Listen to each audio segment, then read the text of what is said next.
बिस्मिल्लाहिर्रहमानिर्रहीम। अस्सलाम वालेकुम नाज़रीन, आप यूट्यूब चैनल देख रहे हैं, मैं इमरान खान। अब आ जाए नाज़रीन, कुछ बड़ी इंपॉर्टेंट खबरें हैं। जो जेल में इमरान खान साहब की समाअत थी वो लंबी चली है, लगभग आज 6 घंटे समाअत चलती रही है। उस समाअत के अंदर डेवलपमेंट्स क्या है उनके ऊपर मेरे पास खबरें हैं, वो खबरें मैं आपके साथ शेयर करता हूं। सबसे पहले अलीमा खानम बाहर आई, उन्होंने आकर बात की मीडिया के साथ और जो इमरान खान का पैगाम है वो पहुंचाया। अब जो तफसील है उसकी, जो इमरान खान साहब ने बहुत सारी बातें की है, वो तो उनके अपने ट्विटर हैंडल पे चंद घंटों के बाद आ जाएगा। जब वो आएगा तो मैं आपके साथ शेयर कर दूंगा। लेकिन पहले आप ये सुने कि अलीमा खानम ने क्या कहा। उन्होंने कहा जी कि सलमान सफदर साहब ने आपको बता दिया जो कानूनी मामला, तो मैं आपको आगे चल के बताता हूं। मैं इमरान खान का पैगाम लेकर आती हूं जो मैं पहुंचाती आई हूं, और पहले भी हम पिछले 2 साल से यही पैगाम पहुंचाते आए हैं। ये सिर्फ इमरान खान का पैगाम है। अच्छा, ये इमरान खान साहब ने ताकीद की अपनी बहनों को कि आप लोग जो है ना वो मेरा नाम ले लिया करें कि ये मेरा पैगाम है, ताकि आप लोगों के ऊपर जो टॉर्चर होता है या बाहर आपके साथ ज्यादती होती है वो आप लोगों के साथ ना हो। तो उन्होंने कहा जी कि उन्होंने हमें हदायत की है कि अपना और उनका पैगाम आप तक, मीडिया तक पहुंचाएं।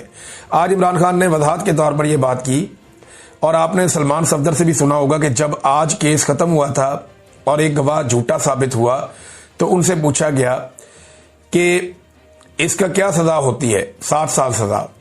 झूठ बोलने वाले गवाह को 7 साल सजा मिलनी चाहिए थी, मगर उल्टा इमरान खान का केस फिर भी चल रहा है। गवाही झूठे साबित हो गए वहां पे अदालत के अंदर, और वो मैं बताता हूं आगे क्या हुआ उनके साथ। आज तो केस खत्म हो जाना चाहिए था, जज साहब को उसी वक्त कहना चाहिए था कि केस खत्म हो चुका है, गवाह झूठे साबित हो गए। इस पर इमरान खान ने कहा कि इस वक्त इमरान खान का ट्रायल सिविल ट्रायल नहीं चल रहा, सिविल अदालत में नहीं चल रहा। इस वक्त इमरान खान का ट्रायल मिलिट्री ट्रायल चल रहा है। वहां चंद मीडिया वाले आते हैं जिनको उस वक्त इजाजत ही नहीं दी जाती। अगर वो कोई सवाल करें या बात करें तो इमरान खान की बात बाहर मीडिया के जरिए आम नहीं हो पाती। ये पैगाम हमें वही लोग बताकर भेजते हैं। उन्होंने कहा कि इस वक्त मेरा मिलिट्री ट्रायल चल रहा है, ये बिल्कुल सिविल ट्रायल नहीं है। वो कहते हैं कि जो उनकी राय और उनके हकूक हैं, जो जेल के कवानीन और पाकिस्तान के कवानीन के मुताबिक होने चाहिए, वो बुशरा बीबी और इमरान खान को जेल में मुयस्सर नहीं है।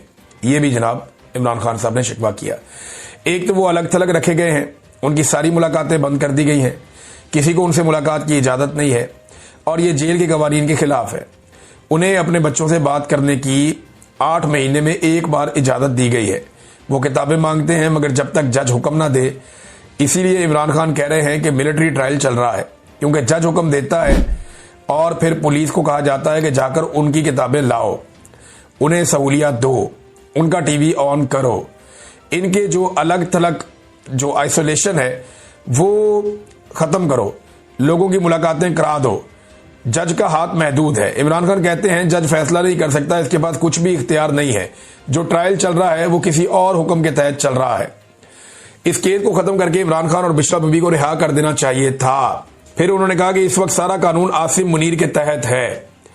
दूसरी बात जो उन्होंने कही वो अफगानिस्तान के बारे में थी। ये अलीमा खानम बता रही है इमरान खान के हवाले से कि उन्होंने कहा जो ऑपरेशन हमारे इलाकों में चल रहा है उसके बारे में 3 नुकात बताना चाहते हैं। अगर आप अमन लाना चाहते हैं तो इसमें 3 फरीकों का शामिल होना बहुत जरूरी है। एक अफगानिस्तान की हुकूमत, दूसरा अफगानिस्तान के आम लोग, और तीसरा उन इलाकों के लोग जहां ऑपरेशन किया जा रहा है। अगर इन तीनों को साथ शामिल नहीं किया गया तो कोई भी ऑपरेशन किसी दहशतगर्दी के खिलाफ कामयाब नहीं हो सकता। पहले जो आपने अफगानिस्तान के साथ किया वो 9 मई की तरह एक फॉल्स फ्लैग यानी झूठा ऑपरेशन है। पहले आपने धक्के देकर उन्हें यहां से निकाला पाकिस्तान से, और ये पाकिस्तान, ये सारे मुसलमान थे, मुहाजिरीन थे, यहाँ पे रहते थे, मजहबी लिहाज से बिल्कुल आपकी तरह थे, और बैनुल-अक़वामी जो पनाहगज़ीनों के कवानीन होते हैं उसके तहत इनको इजाजत दी गई थी। वो 3 नस्लों से यहाँ बैठे हुए थे। आपने उन्हें जबरन मुख्तसर नोटिस पे कहा कि पाकिस्तान छोड़ दो। उन्होंने कहा इमरान खान साहब ने कि जब से आसिम मुनीर साहब आए हैं तकरीबन 3 साल से उन्होंने ये काम शुरू किया। पहले उन्हें बाहर धक्के देकर निकाला, फिर आपने अफगानिस्तान पर बम गिराए, ड्रोन हमले किए, और फिर आपने कहा कि दहशतगर्द आए हैं। फिर अपने इलाकों में आपने ये ऑपरेशन शुरू कर दिया। हमारे एहलकार शहीद हो रहे हैं, हमारी पुलिस शहीद हो रही है, हमारे फौजी और सिक्योरिटी फोर्सेज के लोग शहीद हो रहे हैं, बेगुनाह आवाम भी शहीद हो रही है। ये तरीकाकार दुरुस्त नहीं है। ऑपरेशन से अमन नहीं आता, अमन बातचीत से आता है। इमरान खान को बताया गया कि आपके MNAs और MPs भी अदालत में समाअत के लिए आए हैं, तो इमरान खान ने कहा कि सारे खैबर पख्तूनख्वा के MNAs और MPAs वजीर आला के साथ बैठें और जो 3 नकात मैंने अमन के हवाले से बताए हैं उन पर अमल दरामद करवाएं ताकि जल्द अज जल्द उन इलाकों में हर किस्म के मसाइल ख़त्म हो जाएं। खासतौर पर जिन इलाकों में सैलाब आया हुआ है इस मसले को फौरन हल करना होगा। खासतौर पर जिन इलाकों में सैलाब आया हुआ है वहां पर ज़्यादा मसाइल बढ़ जाते हैं, लिहाजा इस मसले को, जो दहशतगर्दी का मसला है या जो ऑपरेशन वाला मसला है, इसको फौरी तौर पर हल करना होगा और इन्हीं हमलों की वजह से दहशतगर्दी के वाकयात बढ़ जाते हैं। उन्होंने कहा जी कि अगर अली अमीन गंडापुर को मरकजी हुकूमत अफगानिस्तान नहीं जाने दे रही तो फिर एक महमूद खान अचकजई साहब अपने एक वफद के साथ अमन डेलीगेशन लेकर अफगानिस्तान जाएं और वहां मुशावरत करें और इस मसले का हल निकालें। इमरान खान साहब ने यह दूसरा नुकता दिया। और तीसरा नुकता उन्होंने ये दिया, पाकिस्तान के बारे में बात की। उन्होंने कहा जी कि हमारे मैंडेट को चोरी किया गया है, हमारे ऊपर मुकदमात बनाए गए हैं। मैंने कहा कि मैं मुकदमात का अदालत में सामना करूंगा, इंसाफ अदालतों से लूंगा और यही इमरान खान साहब हमेशा से कहते आए हैं। फिर 300 मुकदमात इमरान खान साहब पे बनाए गए। उन्हें कहा गया जी आप मुल्क छोड़ के चले जाएं, लेकिन इमरान खान ने कहा कि मैं अपने सारे मुकदमात का सामना करूंगा और गुज़िश्ता 3 साल से वो इनका सामना भी कर रहे हैं। इमरान खान ने कहा कि हमारी पार्टी पर जुल्म किया गया, हमारा इलेक्शन चुराया गया, 2/3 अक्सरियत छीन ली गई, हम अदालतों में गए, इलेक्शन कमीशन में गए, लेकिन हमें इंसाफ नहीं मिला। अब पता चला जी कॉमनवेल्थ की जो रिपोर्ट आई है, जो लीक हुई है, ये रिपोर्ट हमारी हुकूमत को भी दी गई थी और इलेक्शन कमीशन को भी दी गई थी कि पाकिस्तान में वोटों की चोरी हुई है, धांधली हुई है, कुछ भी नहीं हुआ। फिर बैनुल अक़वामी इदारे ने यह भी कह दिया कि पाकिस्तान के अंदर इलेक्शन चोरी हुआ है और इलेक्शन कमिश्नर सिकंदर सुल्तान राजा ने कोई एक्शन नहीं लिया। पाकिस्तान का कानून आपको मालूम है कि वोट चोरी के बारे में बहुत सख्त है। पाकिस्तान में वोट चोरी आर्टिकल 6 के जुमरे में आता है, जो कि गद्दारी के मुकदमे बनते हैं, लेकिन क्योंकि पाकिस्तान में इस वक्त कानून नाफिज नहीं है तो ऐसे ही चल रहा है। इमरान खान ने कहा कि लोगों पर गोलियां चलाई गई, फिर भी हमने कानूनी रास्ता इख्तियार किया।